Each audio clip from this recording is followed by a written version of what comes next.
മുമ്പുള്ള മന്ത്രിയുടെ അത്ര ഒരു ഗുണം ഈ മന്ത്രിക്ക് അതിലില്ല. ആ കാര്യത്തിൽ ഈ മന്ത്രി പരാജയമാണ്. കാരണം ഈ ഭാഗത്ത് അങ്ങനെയുള്ളൊരു വികസനം എന്ന് പറയാൻ മാത്രം ഇല്ല. കുറച്ച് ബോർഡുകൾ വെക്കാമെന്നുള്ളതോ അല്ലെങ്കിൽ കുറച്ച് ഉദ്ഘാടനങ്ങൾ ചെയ്യാമെന്നുള്ളതോ പദ്ധതികൾ നടപ്പാക്കാൻ വേണ്ടിയുള്ള പരിപാടികളൊന്നുമില്ല. ഇപ്പോൾ കഴിഞ്ഞ ബജറ്റിൽ ഇപ്പോൾ 2 ബജറ്റ് അടുപ്പിച്ച് നടത്തിയിട്ടും ആ ബജറ്റിൽ ഉൾക്കൊള്ളിച്ച കാര്യങ്ങളൊന്നും ഇതുവരെ നടപ്പാക്കിയിട്ടില്ല. അപ്പോഴും പുതിയ ബഡ്ജറ്റിൽ പുതിയ കാര്യങ്ങൾ വേറെ പറഞ്ഞിട്ടുണ്ട്. പിന്നെ പഴയ മന്ത്രി എന്ന് പറഞ്ഞത് ഒരുപാട് വികസനം, അതായത് ഇതിനു മുമ്പും ഇവിടെ കോൺഗ്രസ് തന്നെയായിരുന്നു. എൻ്റെ ഓർമ്മ ഉള്ള മുതൽ അങ്ങനെയായിരുന്നു. പക്ഷേ 40-50 വർഷത്തോളം അവർ തന്നെയായിരുന്നു. എന്നിട്ടും അവർ നടത്താത്തൊരു വികസനം കഴിഞ്ഞ പ്രാവശ്യത്തെ മന്ത്രി അതായത് ഇബ്രാഹിം കുഞ്ഞ് സാഹിബ് നടത്തിയിട്ടുണ്ട്. അതൊരു വലിയ വികസനം തന്നെ. കളമശ്ശേരിക്ക് ഇതുവരെ ലഭിക്കാത്തൊരു വികസനമായിരുന്നു അതൊരു അദ്ദേഹം ചെയ്തത്. അത്തരം ഒരു സമീപനം ഏതായാലും ഇപ്പോഴത്തെ രീതിയിലില്ല.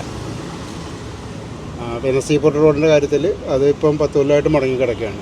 അതിന് മുമ്പ് അത്രയും വളരെ ഷാർപ്പായിട്ട് എല്ലാ പണികളും നടത്തി വന്നപ്പോഴ് ശേഷമാണ് അദ്ദേഹം പിന്മാറിയത്. അപ്പോൾ ആ പണി എങ്ങനെ അവസാനിച്ചു ആ രീതി തന്നെ ഇപ്പോഴും കിടക്കുകയാണ്. ഇപ്പോൾ വെറുതെ അവിടെ ഇവിടെയൊക്കെ ഒരു ഫോട്ടോ എടുക്കാൻ വേണ്ടി ഇപ്പോൾ ഇലക്ഷൻ ആകുമ്പോൾ എന്തെങ്കിലും ഒരു പദ്ധതി പ്രഖ്യാപിക്കും, അല്ലെങ്കിൽ പദ്ധതി ഉണ്ട് എന്ന് പറഞ്ഞിട്ട് പത്രത്തിൽ വരിക എന്നല്ലാതെ അതിൽ യാതൊരു നീക്കുപോക്കുകളും ഇല്ല എന്നാണ് ഇവിടെ പൊതുവെ നമുക്ക് മനസ്സിലാവുന്നത്. സംസ്ഥാന ഭരണം 10 വർഷമായിട്ട് തുടർ ഭരണമാണല്ലോ. അപ്പോൾ ഇനിയൊരു തുടർ ഭരണം പ്രതീക്ഷിക്കുന്നുണ്ടോ? തുടർ ഭരണം വന്നാൽ അതിൽ ബുദ്ധിമുട്ടാണ്. ഒരു മാറി ഭരിക്കലാണ് എപ്പോഴും നല്ലത്. അങ്ങനെയാണ് സംസ്ഥാനത്തിന് ഗുണം ഇതുവരെ ഉണ്ടായിരിക്കുന്നത്. തുടർ ഭരണം എല്ലായിടത്തും എവിടെ കിട്ടിയിട്ടുണ്ടോ അവിടെ എല്ലാം ഇപ്പോൾ കോൺഗ്രസ് ആണെങ്കിൽ തന്നെ കേന്ദ്രത്തിൽ തുടർ ഭരണം ഉണ്ടായപ്പോഴാണ് അവർക്ക് ആ പ്രയാസങ്ങളും ബുദ്ധിമുട്ടുകളൊക്കെ ഉണ്ടായിട്ട് അവർ മാറേണ്ടി വന്നത്. അപ്പോൾ തുടർ ഭരണം ഇവർക്ക് തന്നെ ഉണ്ടായല്ലോ. ബംഗാളും ത്രിപുരയൊക്കെ നമുക്ക് ഉദാഹരണങ്ങളല്ലേ. കോൺഗ്രസ് പണ്ട് ഭരിച്ച എല്ലാ സംസ്ഥാനങ്ങളും നമുക്ക് ഉദാഹരണങ്ങളാണ്. തുടർ ഭരണം എപ്പോഴും ഒരു ബുദ്ധിമുട്ട് തന്നെയാണ്. പിന്നെ അവർക്ക് കിട്ടോ ഇല്ല എന്നുള്ളത് ഇനി ജനവിധിയാണല്ലോ നമുക്ക് മനസ്സിലാക്കാൻ പറ്റുള്ളൂ. കിട്ടാതിരിക്കുക എന്നുള്ളതാണ് എൻ്റെ ഏറ്റവും ഉത്തമം. സംസ്ഥാനത്തിൽ നിന്നുള്ളതാണ്. ഈ കളമശ്ശേരി മണ്ഡലത്തിൽ ഇനിയുള്ള ആവശ്യങ്ങൾ എന്തൊക്കെയാണ്? ഇപ്പോൾ ഇപ്പോഴും നടക്കാത്ത പൂർത്തീകരിക്കാത്ത പദ്ധതികൾ എന്ന് പറയുന്നത് നമുക്ക് പ്രത്യേകിച്ച് ശോചനീയാവസ്ഥയിലാണ്. അപ്പോൾ നമ്മുടെ സംസ്ഥാന സർക്കാരിൻ്റെതല്ല. പിന്നെ സീപോർട്ട് റോഡിൻ്റെ കാര്യത്തിൽ അതും ഒരു ശോചനീയാവസ്ഥയിലാണ്. നേരത്തെ പറഞ്ഞ പോലെ തന്നെ പദ്ധതി നടപ്പാക്കാമെന്ന് പറയാമെന്നുള്ളത് നടപ്പാക്കുന്ന കാര്യത്തിൽ അലംഭാവമുണ്ട്. പിന്നെ നമ്മുടെ ഈ എറണാകുളത്തേക്ക് വരുമ്പോൾ ഏറ്റവും കൂടുതൽ ഗതാഗത കുരുക്ക് ബ്ലോക്ക് അനുഭവിക്കുന്ന ഒരു പ്രദേശമാണ് കളമശ്ശേരി ടൗൺ. ഇപ്പോൾ കുറേ മാറ്റങ്ങൾ വന്നിട്ടുണ്ട്. 1 വേ സംവിധാനമൊക്കെ ഒരുക്കിയിട്ടുണ്ട്. അതുകൊണ്ടുള്ള പ്രയോജനമുണ്ടോ? അത് പ്രയോജനമുണ്ട്. ഒരുപാട് പ്രയോജനമുണ്ട്. പക്ഷേ അത്രയും തന്നെ ബുദ്ധിമുട്ടെന്ന് വെച്ചാൽ വണ്ടികൾ അത്രയും കൂടുതൽ ഓടണം, ഇന്ധനം കൂടുതൽ കത്തണം. 1 വേ സംവിധാനം ആയതുകൊണ്ട് ഓട്ടോറിക്ഷയെ സംബന്ധിച്ചിടത്തോളം പഴയ പൈസ പറ്റൂല. അപ്പോൾ പൈസ കൂടി. അപ്പോൾ അത് ജനത്തിന് ബുദ്ധിമുട്ടാണ്. നമുക്കത് ഒഴിവാക്കാനും പറ്റില്ല.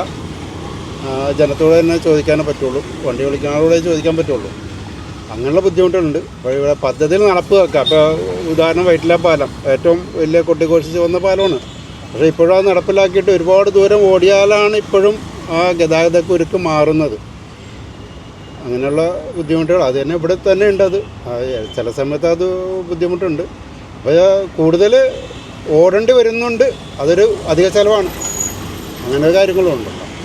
അതൊരു അധിക ചിലവാണ്. പിന്നെ അതുകൊണ്ട് ഗുണമുണ്ട്. ഗുണമില്ലെന്ന് പറയാൻ പറ്റില്ല. നടപ്പാക്കിയുള്ള ഒരുപാട് ഗുണങ്ങളുണ്ട്. കുറേയൊക്കെ ട്രാഫിക് ജാം ഒഴിവായിട്ടുണ്ട്. ഇനിയും അദ്ദേഹം മത്സരിച്ചാൽ ജയിക്കാനുള്ള സാധ്യത ഇപ്പോഴത്തെ അവസ്ഥയിൽ നല്ലൊരു സ്ഥാനാർത്ഥി ഒന്നും ജയിക്കുന്നില്ല എന്നുള്ളതാണ്. ഇപ്പോൾ ഇബ്രാഹിം കുഞ്ഞ് സാഹിബ് മരിച്ചുപോയി. അദ്ദേഹം നിൽക്കുകയാണെങ്കിൽ ഈ രാജീവ് ജയിക്കില്ല. അത് നേരത്തെ ജയിക്കില്ല, ഇനിയും ജയിക്കില്ല.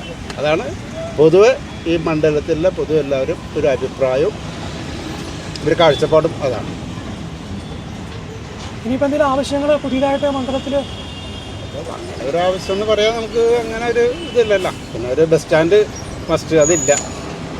ബസ് സ്റ്റാൻഡ് ഇല്ലാത്തൊരു പ്രദേശമാണിത്.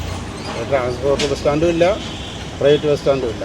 അവിടെയൊക്കെ ഉണ്ടാവുമെന്ന് പറഞ്ഞ് സ്ഥലം എടുക്കുന്നതൊക്കെ പണ്ട് അവരൊക്കെ പറഞ്ഞിട്ടുണ്ട്. പക്ഷേ ഇതുവരെ എൻ്റെ ഇതൊന്നും തീരുമാനമായിട്ടില്ല, ഒന്നും വന്നിട്ടുമില്ല ഇതുവരെ. അതൊക്കെ ഒരു ടൗൺ എന്ന രീതിയിലും എല്ലാവരും വന്ന് പോണ ഇവിടെ കമ്പനികളുടെ ഒരു ഏരിയ ആണല്ലോ, വ്യവസായ മേഖലയാണ്. ആ രീതിയിൽ എന്തായാലും ഒരു അത്യാവശ്യമായിരുന്നു. പക്ഷേ അത് നടപ്പിലായിട്ടില്ല ഇതുവരെ.